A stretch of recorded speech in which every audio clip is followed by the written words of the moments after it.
할렐루야. 목사님 계시네. 제가 어제 저녁에 집회할 때 보니까 그 뉴욕에서 오신 목사님이 그렇게 열정적으로 설교해도 김하나 목사님 올라오셔가지고 잠깐 얘기하니까 이 아멘 소리가 얼마나 큰지, 이러면 안 된다고 생각해요. 평소에는 목사님 말씀에 아멘 해줘도 강사 왔을 때는 은혜가 좀 안 돼도 막 크게 해줘야지. 아니야, 이 정도가 아니었어.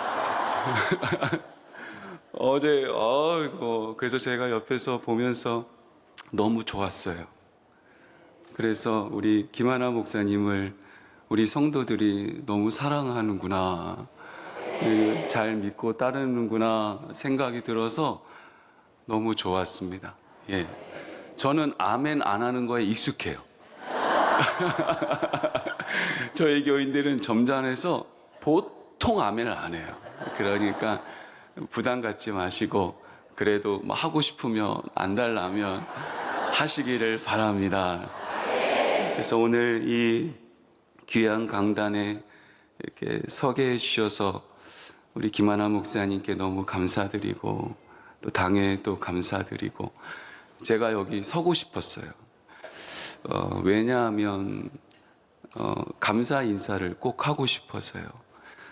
여기 앉아 계신 분들 중에서도 저를 모르시는 분들이 꽤 있을 거예요. 제가 이미 명성교회를 떠난 지가 올해가 9년 차니까 꽤 됐어요. 그래서 제가 몇 년 전에 대학부 사무실에, 명성교회 대학부 사무실에 후배 목사 만나러 갔는데 임원들이 일을 하고 있었나 봐요. 아무도 저에게 인사를 안 해요. 저는 완전 옛날 사람이에요. 그런데 여러분 기억하실지 모르겠지만 2022년 11월 달에 제가 위암 3기 진단을 받고 크리스마스 즈음하여 위를 한 70% 잘라내고 항암을 한 6개월 받고 이제 마친 지가 1년 됐어요. 근데 그때 제가 진단받고 제일 먼저 한 것은 원로 목사님하고 담임 목사님께 연락드린 거예요. 왜냐하면 기도해 줘야 되잖아요. 간혹 여러분들 눈빛 중에 위암이 암이냐라고 생각하시는 분도 계실 거예요. 그러지 마요. 그래서 목사님이 교인들한테 알려주고 명성교회 교인들이 기도해줘서 지금까지 아주 건강하게 잘 지내고 있습니다. 원래는 교회에서 막 힘있게 설교하고 가끔 춤도 추고 그러거든요. 원로 목사님 때 배운 게 있으니까. 오늘은 힘을 안 낼 겁니다. 계속 아픈 척 해야지 여러분들이 기도해 주실 거니까. 그래서 뭐 내가 건강합니다 그래도 안 믿어요. 그러니까 안 믿어도 감사하다 생각이 들어서 좀 내가 힘없이 설교를 해도 걱정하는 마음으로, 아직 완치 판정 받으려면 3년 넘게 남았으니까 기도해 주시고 3년 지나면 목사님 한 번 더 불러주시면 제가 춤 한번 추겠습니다. 주의 은혜가 함께 하실 줄로 믿습니다. 네, 이럴 줄 알았어. 노래 한 곡 불러야 되겠어요. 떨려요. 490장 우리 불러도 되죠? 명성교회는 가사 바로 뜨잖아요. 1절만 부르겠습니다.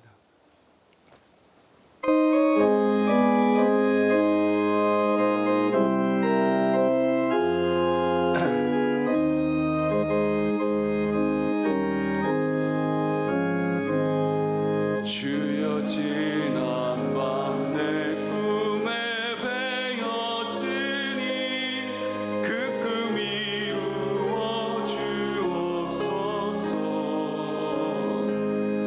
밤과 같이 계시로 보여주사 항상 은혜를 주옵소서.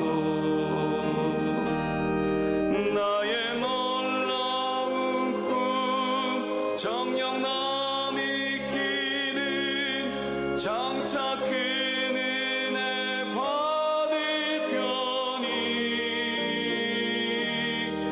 나의 놀라운 꿈 정녕 이루어져 주님 얼굴을 배우리.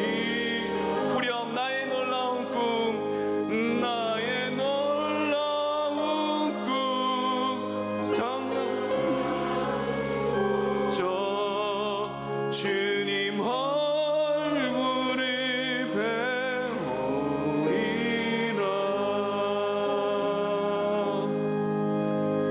할렐루야. 아유, 안 된다. 계속 떨리네요.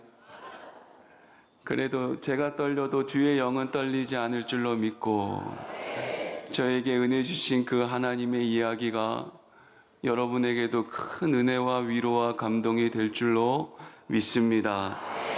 가끔 세계 지도를 보는데 세계 지도를 보다 보면 마음이 아픈 데가 있어요. 그게 뭐냐면 국경을 보면 마음이 아파요.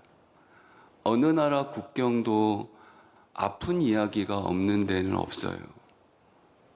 그 국경을 만들기 위해서 얼마나 많은 사람들이 죽었을까. 그 슬픈 이야기가 담겨져 있는데 국경 중에서 제일 슬픈 국경은 직선으로 그려진 국경이에요. 지도를 보면, 세계 지도를 보면 국경은 강을 따라 그리든지 산을 따라 그리든지 해야 되는데 직선으로 그린 국경이 있어요. 어떻게 그럴 수가 있을까 생각해 보신 적 있어요? 그런 국경은 힘이 센 나라가 힘이 작은 나라한테 자기 마음대로 그은 거예요. 그냥 자대고 진짜 그은 거예요. 너희 나라 국경 이거 해라 라고 국경을 직선으로 그어놓은 거예요.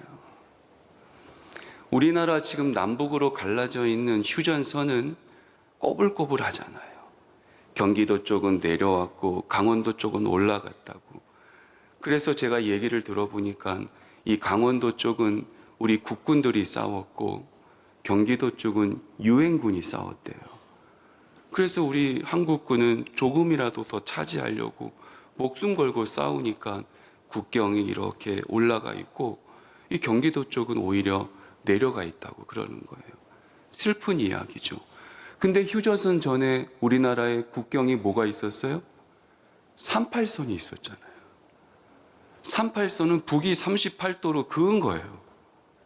왜? 우리나라가 힘이 없었잖아요. 일제강점기 끝나고 아무 힘이 없으니까 힘센 나라가 남북으로 나누자 그래가지고 자대고 그은 거예요. 힘이 있다는 것은 경계를 그을 수가 있는 거예요. 선을 그을 수 있는 게 힘인 거예요. 여기 앉아 계신 대부분의 분들이 부모잖아요. 부모가 힘이 있을 때 뭐 하냐면 자녀한테 경계선을 그어요. 이거 해라, 이거 하지 말아라. 경계선을 그어요. 나이 들어 힘 떨어져 봐요. 할 수 있어요? 아들한테 이거 하지 마라, 이거 해라 말 못해요. 해도 안 들어요. 힘이 없으니까. 그러나 나이 들어도 힘 있는 부모는 안 돼 하면 끝나는 거예요. 이거 해 하면 끝나는 거예요. 제가 여러분들한테 뭐 설교 내용과 크게 관계는 없지만 우리 같은 부모로서 당부드리기는 이 경계선을 높은 데 너무 긋지 말아요. 자녀한테 이거 해라 이런 거 높은 거예요. 이거 해라 이거 해라는 높은 거고 이거 하지 말아라 이런 건 낮은 거예요. 하나님께서 우리에게 10가지 계명, 10계명을 주셨잖아요. 그 중에서 하라고 얘기하는 건 2개밖에 없어요. 나머지 8개는 아주 낮은 거예요. 하나님과 우리와의 관계 가운데 하라는 것 너무 쉬운 거 시켰어요. 안식일을 기억하여 거룩히 지키라. 그거 하나예요. 그거 얼마나 쉬워요. 그렇지 않습니까? 그리고 사람과 사람과의 관계 중에서 하라고 얘기한 것, 내 부모를 공경하라. 이거 뭐 어렵지 않잖아요. 하지 말라는 건 얼마나 바닥을 긁는지 몰라요. 살인하지 말라, 간음하지 말라. 이거 다 지킬 수 있잖아요. 거짓 증거하지 마라, 도적질 하지 마라, 내 이웃의 물건을 탐내, 이건 어렵죠, 그죠? 그러니까 이런 거 하지 마라, 이런 거. 하나님도 그렇게 경계선을 그었잖아요. 여러분, 우리가 부모로서 자녀들한테 높은데 경계선을 뭘 하라는 건 하지 말아요. 하지 말라는 거. 이거는 아주 낮은 거.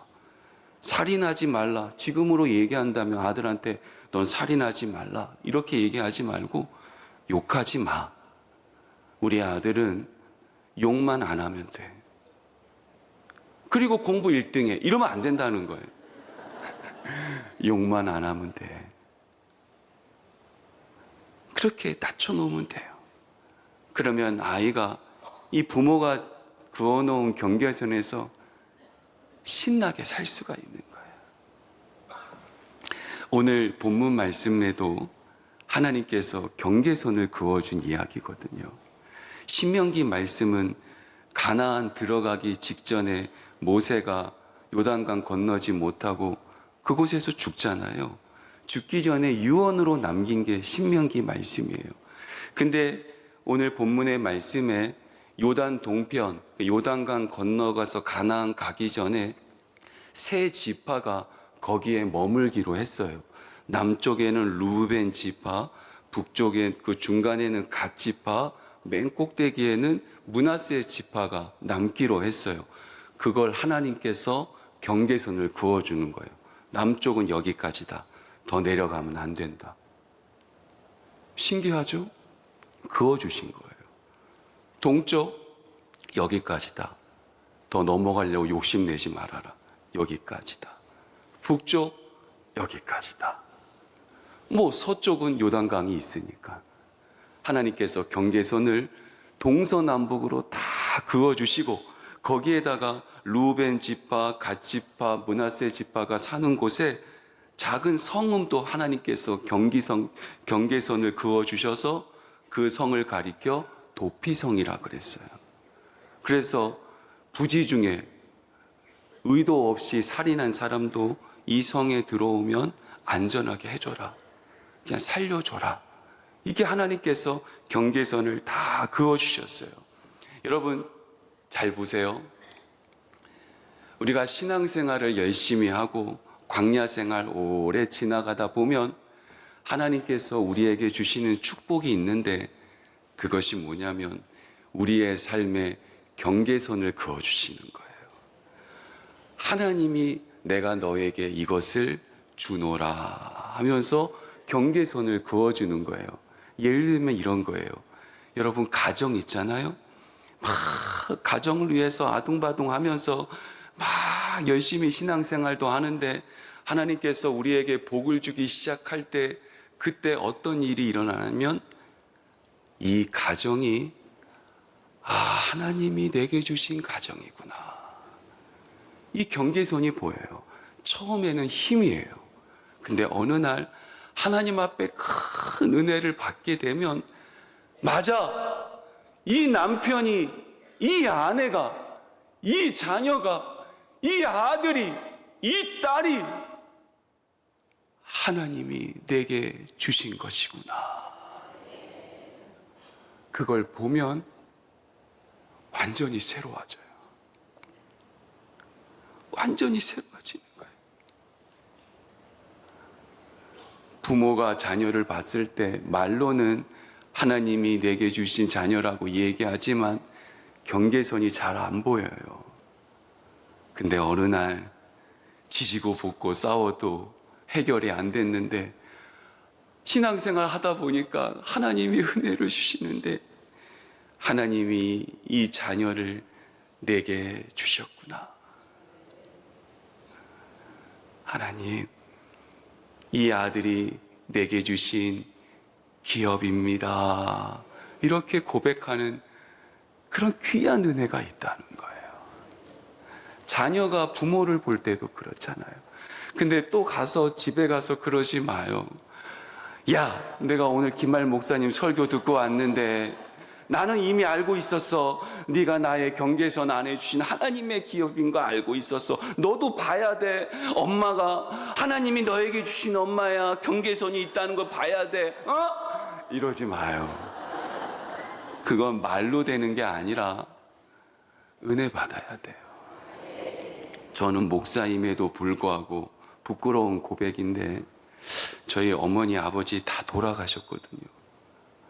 어머니 아버지가 돌아가시니까 이분이 정말 하나님이 내게 주신 부모였구나. 그 선이 돌아가시니까 선명해지는 거예요. 어우, 얼마나 멍청해요. 예전에 원로 목사님이 제가 명성교회 부목사 있을 때 저한테 그런 말 한 적이 있거든요. 김할 목사, 너는 아버지한테 사랑을 너무 많이 받아서 문제야. 목사님 보시기에도 제가 아버지의 사랑을 그렇게 많이 받았나 봐요. 근데 이 못난 자식은 몰라. 뭐 아버지라면 다 그래야지. 아니 우리 아버지 목사인데 당연히 아들한테 잘해야지. 근데 어느 날 하나님이 우리 아버지 일찍 데려가시고 우리 어머니까지 데려가시니까 그제서야 이 하나님이 그어주신 경계선이 아주 진하게 보이기 시작하는 거예요. 그래서 지금도 어머니 아버지가 너무 좋아요. 나의 기업이니까. 은혜란 하나님이 경계선을 그어주시는 그것을 만나는 게 저는 은혜라고 생각해요. 직장, 사업, 신앙생활 막 하다 보면 직장생활 얼마나 어려워요. 사업 얼마나 어려워요. 저는 청년들한테 회사 들어가지 말고 사업하라 그러거든요. 왜냐하면 사업하는 사람은 기도하더라고요. 월급날만 가까이 오면 기도하니까 목사는 기도하는 성도가 잘 살건 못 살건 기도하는 성도가 제일 좋으니까 청년들이 사업하라 내가 늘 얘기하거든요. 직장생활, 사회생활 오래 하다가 어느 날 하나님이 은혜 주시면 겨우겨우 꾸역꾸역 하던 일이었는데 하나님이 내게 주신 기업이 되는 거야. 그러면 출근길이 달라져요. 그러면 퇴근길이 달라져요. 그게 은혜인 거예요. 인간관계도 마찬가지예요. 요즘 외로움 많으니까 친구 하나 커피 한 잔 같이 먹을 사람 잃어버릴까 봐 아둥바둥 살잖아요. 그렇지 말아요. 우리 명성교회 성도들 중에 이렇게 고백하시는 분들 계시잖아요. 옆에 있는 집사님, 권사님, 아, 하나님이 주셨구나. 막 지금 산상성에 끌려오신 분 몇 분 계시잖아요. 막 구역장님이 가자고 새벽에 말씀 전하시는 김할 목사님 설교가 너무 좋을 거라고 가자고 막 끌고 왔은 분 계시잖아요. 투덜대고 앉아있는데 몇 년 지나서 은혜 받으면 나를 끌고 오신 그 구역장님이 나의 기업이었구나. 여러분 한번 돌아봐요. 그런 구역장님들 다 계셨잖아요. 이게 하나님의 은혜인 거예요. 여러분 지금 은혜 받고 있어요? 네. 제가 아멘 안 해도 된다고 그걸 진심으로 받아들인 거예요? 뭐니 해도 저는 교회가 이 교회가 하나님이 내게 주신 교회구나. 이렇게 고백할 때 진짜 큰 은혜라는 거예요. 여러분 명성교회 왜 나왔어요? 명성교회가 좋은 교회라서 나왔어요? 그건 말도 안 돼요. 그러면 강동구 구민 다 나오게. 강동구에서 명성교회가 제일 좋아. 아니 서울 시민 다 나오게. 서울에서 명성교회가 제일 좋으니까 믿으면 아멘. 명성교회 이런 거 좋아하잖아. 그런 거 아니에요. 하나님이 이렇게 엮어주시는 거예요. 그래서 저는 교회 사역을 하면서 교회란 뭘까? 어떻게 우리 성도들은 교회 나올까? 저희 교회는 걸어서 교회 오는 가정이 3가정밖에 없어요. 나머지는 다 차 타고 와요. 그래서 제가 궁금한 거예요. 왜 오지? 아니, 김할 목사가 어마어마한 것도 아니고 교회가 대단한 것도 아니고 왜 오지? 답을 얻었어요. 그건 결혼 같은 거예요. 여러분, 옆집에 잘생긴 남자가 있다고 그 남자랑 결혼하나요? 여러분 만난 남자, 재수없게도 저 멀리 있는 남자 만나가지고 결혼했잖아요. 그게 결혼이잖아요. 주말에 있어도 다시 주말에 만나가지고 살고 있잖아요. 아, 교회는 하나님께서 이렇게 엮어주시는 거예요. 그걸 진심으로 믿음으로 고백하는 순간, 아, 이 명성교회가 하나님께서 내게 주신 경계선으로 이렇게 그어주신 나의 기업이구나 고백하면 아무 걱정하지 않아도 돼요. 왜냐하면 이 경계선 안에 있으면 안전해요. 하나님이 가정을 우리에게 주셨다. 내 가정 이제 걱정할 필요 없어요. 힘든 일, 어려운 일 있지만 다 잘 될 거예요. 이 기업, 이 회사 하나님이 내게 경계선으로 주어주신 것이다. 걱정할 거 없어요. 힘들고 어려운 일, 봄, 여름, 가을, 겨울, 비도 맞고 풍랑도 만나지만 예수님과 같이 배 타고 가도 풍랑 만나는데 걱정할 거 없어요. 잘 될 줄로 믿습니다. 하나님의 경계선이 여러분에게 뚜렷하게 보일 줄로 믿으시기를 바랍니다. 성막 있잖아요. 아주 작아요. 광야의 성막 아주 작아요. 근데 하나님이 아주 선명하게 성막은 경계선을 딱 그어놨어요. 어떻게 짓는지 뭘로 만드는지 정확하게 해놨어요. 명확하게 선을 그어놨어요. 이스라엘 백성 성막에 들어오면 살아나는 거예요. 하나님이 경계선으로 그어놓은 곳에 들어가면 여러분 염려하지 말고 걱정하지 말고 그러지 마요. 제발 그러지 마요. 하나님이 주신 교회 있어요? 걱정하지 말아요. 우리 가정이 하나님이 주셨어요? 걱정하지 말아요. 여러분의 사업 하나님이 주셨어요? 아무 걱정 없어요. 하나님이 잘 되게 해주실 줄로 믿습니다. 두 번째, 이 경계선 안에 살 때는 좀 못해도 돼요. 실수해도 되고 부족해도 돼요. 하나님이 그어주신 경계선 안에 도피성을 만들었잖아요. 살인자가 가는데요. 어떻게? 실수해서 살인한 거예요. 의도를 가지고 나쁜 마음으로 한 게 아니라 잘 살아보려고 했는데 어느 날 우연치 않게 화가 나고 계획된 건 아닌데 부지중에 살인을 했어요. 하나님이 그런 사람 도피성으로 도망가라고 해주신 거예요. 딱 그려놓고 여기 오면 냅둬라. 나도 내버려 두겠다는 거예요. 여러분의 가정, 하나님이 주신 가정이라면 못난 부모로 살아도 돼요. 저는 그걸 완전히 믿어요.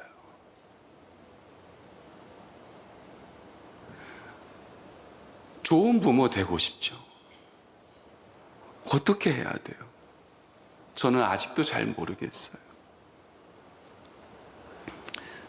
제가 처음 교회 분립 개척해서 열심히 막 힘내서 열심히 할 때 젊은 부부들 이렇게 모아가지고 성경 공부를 했거든요. 그래서 이제 나눔도 하잖아요. 자기는 어떤 남편인지 어떤 아내인지 이야기를 쭉 듣는데 세상에나 내가 제일 나쁜 놈이야.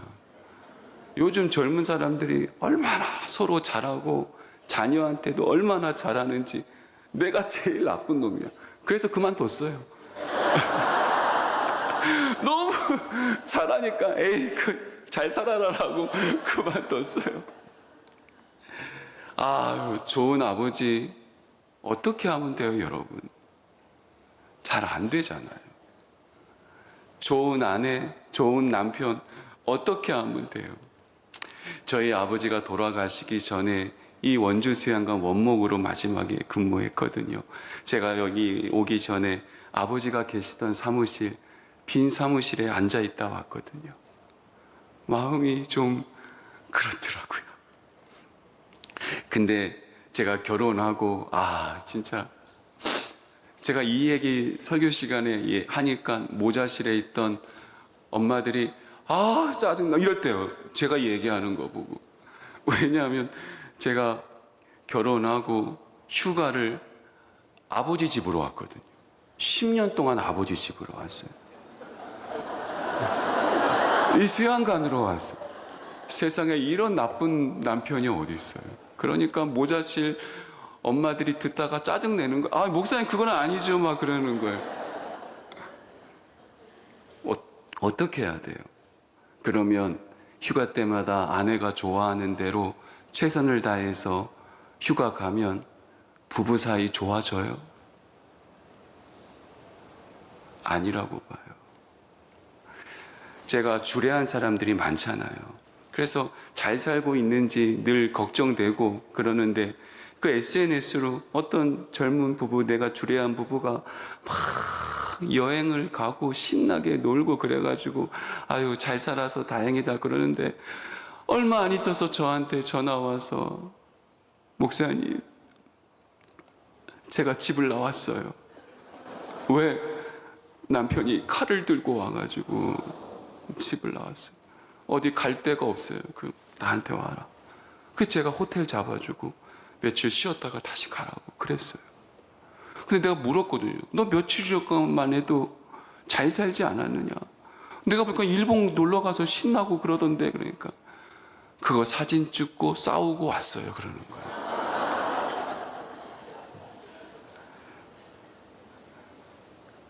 여러분, 하나님이 주신 가정에서는 잘하려고 하지만 못해도 돼요. 일부러 그러지는 말잖아요. 잘 못하는 사람인 걸 어떻게 해? 그런데 하나님이 은혜를 주시는 거예요. 저희 교회에서 지역에 있는 이제 고아들을, 집에서 버려진 아이들을 돌보는 그룹홈이라는 게 있거든요, 요즘.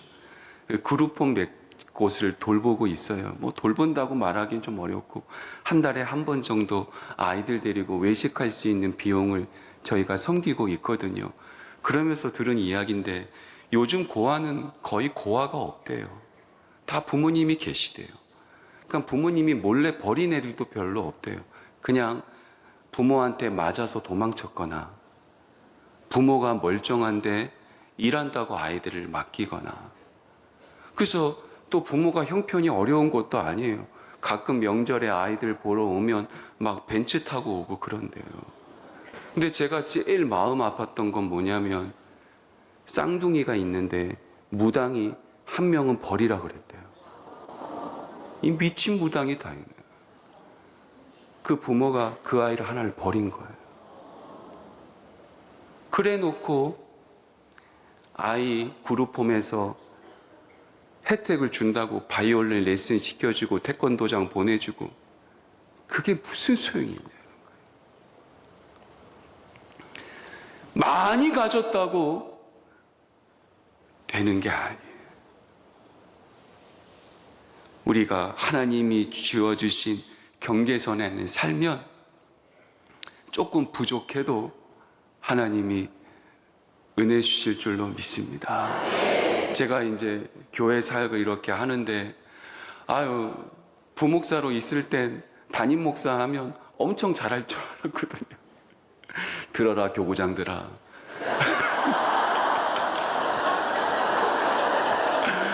나도 그랬다. 근데 막상 해보니까 너무 어려워요. 어렵다기보단 잘 모르겠더라고요. 근데 어느 날 하나님이 이 교회를, 이 성도들을 나에게 이렇게 기업으로 주셨구나, 이런 선이 드니까 조금 못해도 되더라고요. 진짜. 저도 원로 목사님이나 우리 담임 목사님처럼 잘하고 싶었다가 가랭이가 찢어졌잖아요. 암 걸렸잖아요. 막 쫓아가다가 조금 저분들처럼 못해도 하나님이 도와주세요. 여러분의 사업 걱정하지 마세요.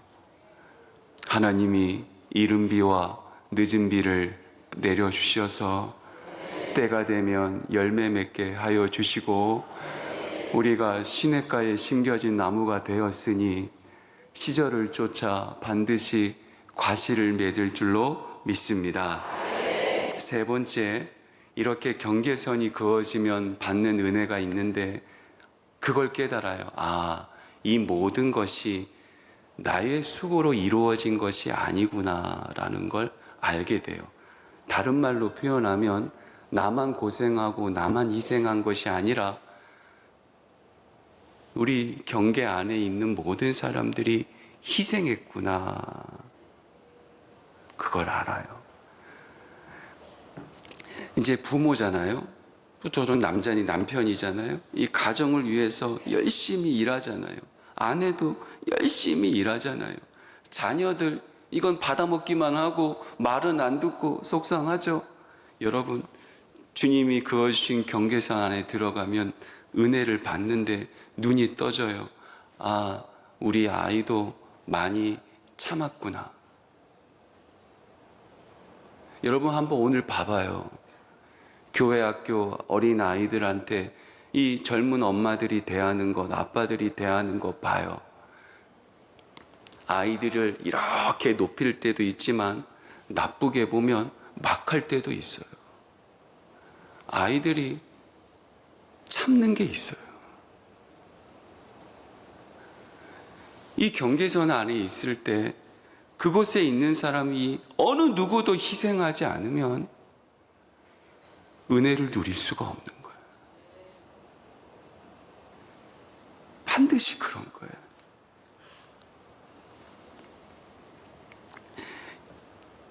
하나님이 얘기했어요. 루벤 지파, 갓 지파, 므낫세 지파, 너희 여기 살아도 좋다.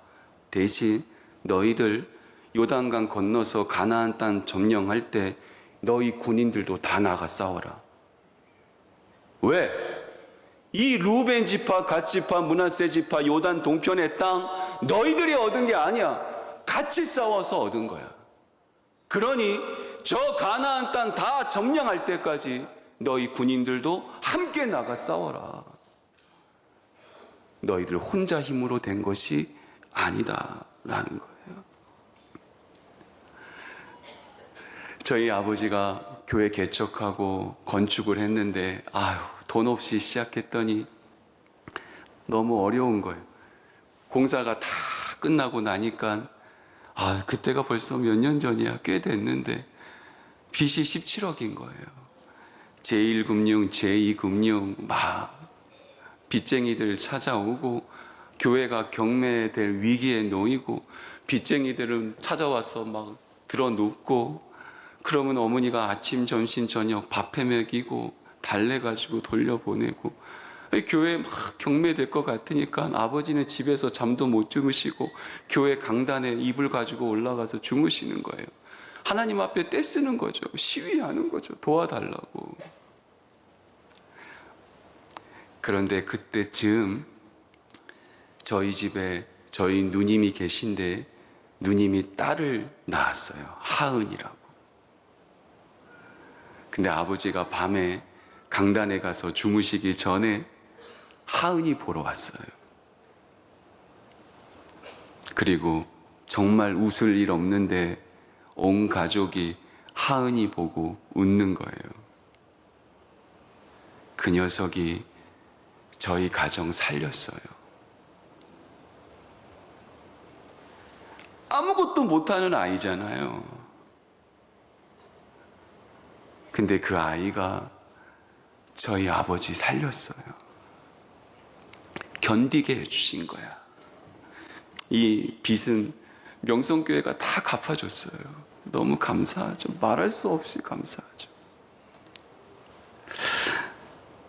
저도 이제 아버지 닮아서인지 모르겠지만 얼마 전에 교회 건축을 했거든요. 원래 있던 건물 리모델링 예쁘게 하고 이제 교육관도 지었어요. 그런데 이제 저는 아버지가 빚으로 고생한 걸 봤기 때문에 교회 건축할 때 빚은 절대 안 지겠다. 그래서 돈을 꾸역꾸역 모았어요. 원로 목사님한테 배운 게 있으니까 교인들한테 부담 주지 말자. 그래서 모았어요. 근데 모으는데 시간이 걸리니까 원래는 교육관이 지하랑 4층까지 이렇게 하는 거였는데 이거 돈 모으다 보니까 시간이 흘러서 건축비가 오른 거예요. 그래서 빚을 내야 되잖아요. 나는 빚 안 낸다. 그래서 건물을 2층만 짓기로 했어요. 우리가 준비한 돈만큼만 지어달라고. 그러니까 지하도 못 파고 2층까지만 지었어요. 뭐 없이도 살았는데 뭐 2층 지면 감사하지 하고 지었어요. 그런데 교인들한테 부담 짓기 싫어서 건축위원회도 안 만들고 저 혼자 다 했어요. 건축사 만나고 시공사 만나고 현장에서 이렇게 혼자 다 감당했어요. 1년 만에 끝날 공사가 2년 넘게 걸린 거예요. 너무 고생했죠. 그게 교인들한테 너무 미안한 거예요. 이 공사가 너무 지연되니까 너무 미안하고 우리 교회는 공사할 동안 다른 데 가서 예배 드린 게 아니라 공사 현장에서 예배 드렸거든요. 1층 먼저 공사하고 2층에서 예배 드리고 1층 정리되면 다시 1층 내려오고 2층 공사하고 우리 교인들 먼지구덩이에서 막 그 나쁜 건축 먼지 맞으면서 예배 드렸거든요. 내가 얼마나 미안해요. 그래서 내가 하나님 앞에 너무 감사한 게 암이라도 주셔서 너무 감사한 거예요. 그러니까 교인들이 말을 못해요.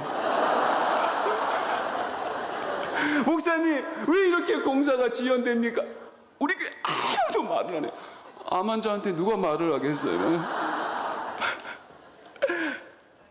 제가 암 수술하고 한 일주일 병원에 있다가 예배당에 왔거든요. 제가 항암하는 동안도 한 번도 강단을 비운 적이 없어요. 목사님한테 배운 거죠. 그런데 이 목사가 은혜를 받은 게 뭐가 있냐면 이 건축 제가 다 혼자 짊어지고 온 줄 알았어요. 그런데 하나님이 깨닫게 해주셨어요. 이 교회 네가 한 게 아니다. 이 교인들이 한 거다.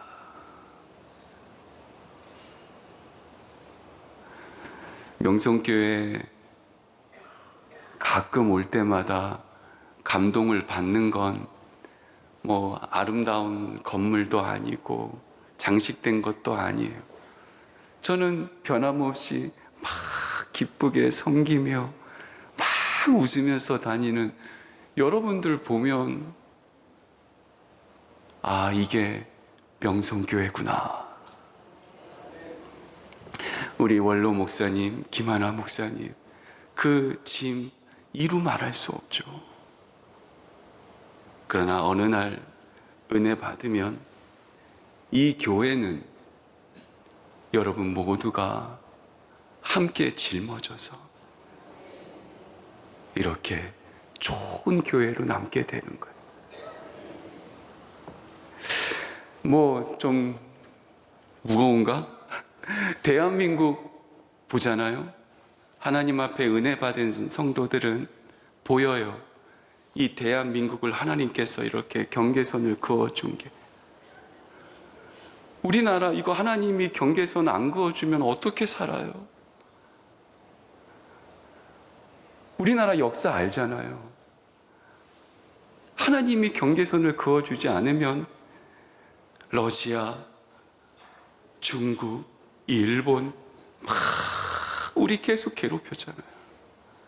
하나님이 경계선을 그어줘서 지키고 보호받았는데 지금 이렇게 우리가 평안하게 누리는 것, 이렇게 부유를 누리고 풍요를 누리고 안전하게 누리는 것, 하나님 앞에 은혜 받으면 보여요. 순교자의 피가 보인다는 거예요. 어제 최 목사님 말씀에도 막 은혜가 되는 게 이 강단, 아무 자격 없는, 하나님 앞에 한 것도 없는 이 젊은 목사가 이 교인들 앞에서 설교하고 교인들이 아멘 할 수 있는 것, 나의 능력과 나의 수고가 된 것이 아니라 우리 선배 목사님들이 피를 흘려가지고 이 강단을 지키니까 내가 그렇게 은혜 받고 같이 누릴 수가 있는 거지. 하나님이 보여주시는 거예요. 내 힘으로 된 것이 아니다.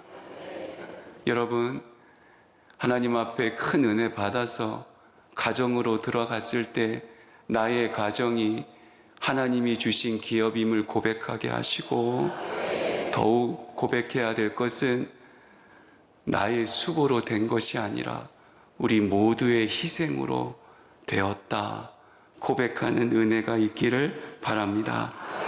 이제 마지막입니다. 저도 눈치가 있으니까 마지막으로 마치겠습니다.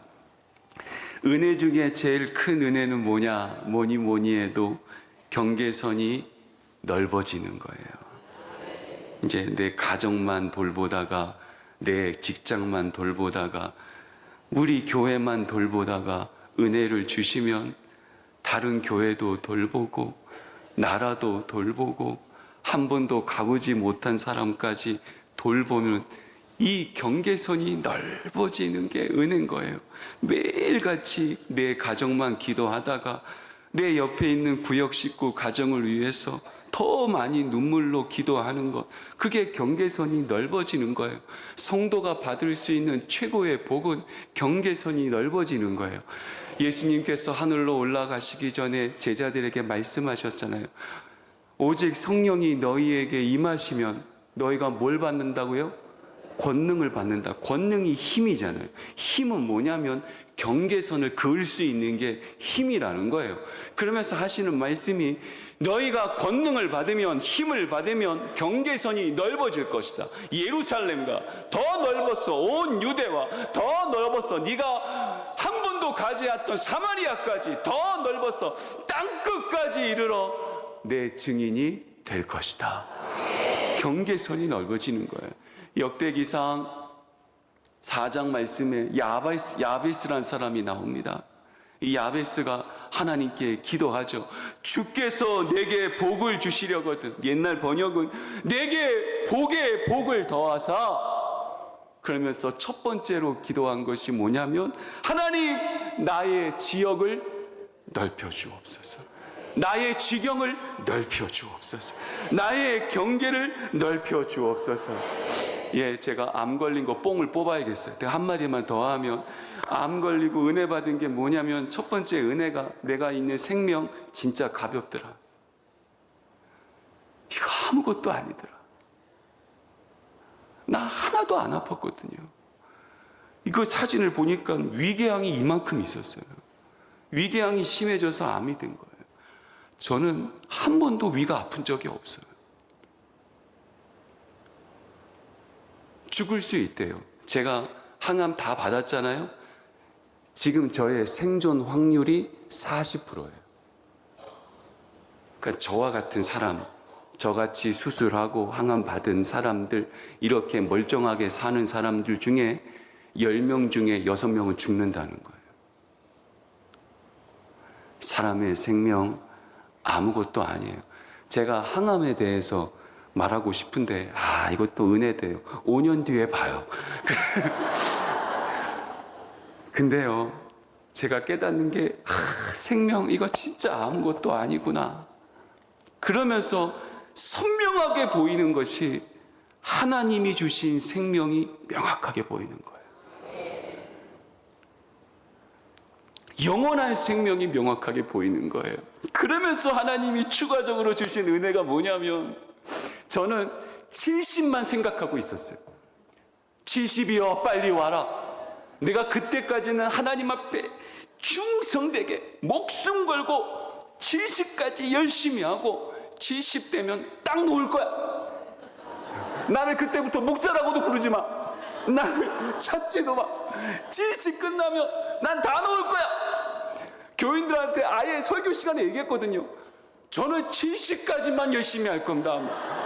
아유, 부끄러운지도 모르고 그렇게 막 떠들어댔어요. 암 걸리고 난 다음에 하나님이 주신 생명이 보이니까 하나님 앞에 은혜를 받았어요. 지경이 넓어졌어요. 하나님, 내가 몇 살까지 살지는 모르겠지만 죽을 때까지 주의 일 하게 해주세요. 그 제가 우리 부목사님들한테 자주 얘기하거든요. 목사의 최고의 복은 죽을 때까지 목사로 사는 게 복이다. 은퇴하고 옆집 아저씨 되고 착한 아저씨 되고 그러면 안 된다. 진짜 복은 죽을 때까지 목사로 살아가는 게 복이다. 지경이 넓혀진 거예요. 그래서 막 꿈꿔요. 100세는 나가 주의 일을 위해서 뭘 할까? 120세 때는 뭐 할까? 주를 위해 어떻게 살까? 명성교회는 참 귀한 교회인 것은 이 지경이 넓은 교회잖아요. 저도 대학교 들어오면서 명성교회 대학생으로 왔거든요. 세상에 이런 교회는 처음 봤어요. 이런 목사님도 처음 봤어요. 어떻게 이럴 수가 있을까? 어떻게 이렇게 지경을 넓힐 수가 있을까? 안 돌보는 게 없고 안 하는 게 너무 감사하죠. 우리 김하나 목사님, 이분은 완전히 레벨이 다르잖아요. 이 지경이 다른 사람. 그래서 저하고 대학부 때 같이 신앙생활한 친구지만 지금은 말도 못 걸어요. 눈도 지금 혼날까봐 눈도 못 마주치고 있어요. 저희 12강주리 명성교회도 아직은 동네 교회지만 꿈을 꿉니다. 하나님, 지경을 넓혀 주옵소서. 우리가 가진 건 물고기 2마리, 보리떡 5개, 겨우 한 주 한 끼 먹을 교회밖에 되지 않지만 이 작은 것 나눠서 모든 사람들이 배불리 먹고 남긴 것이 12강주리가 되는 교회 되게 해 주옵소서. 그렇게 기도하고 살아가고 있습니다. 사랑하는 성도 여러분, 은혜 많이 받아서 하나님이 주신 기업이 명확하게 보이고 그 기업 안에 머물면서 안전하고 조금 못해도 걱정하지 말고 하나님이 도우실 거예요. 아무 걱정하지 말고 잘 될 줄로 믿고 하나님 앞에 큰 은혜 받아서 주여, 제게도 지경을 넓혀 주셔서 더 많은 사람 사랑하며 섬기며 돌보며 살게 하여 주옵소서. 기도하는 복받은 명성교회 성도 되기를 축복합니다. 하나님 아버지 고맙습니다. 우리의 지경을 넓혀 주옵소서. 예수님의 이름으로 기도드리옵나이다. 아멘.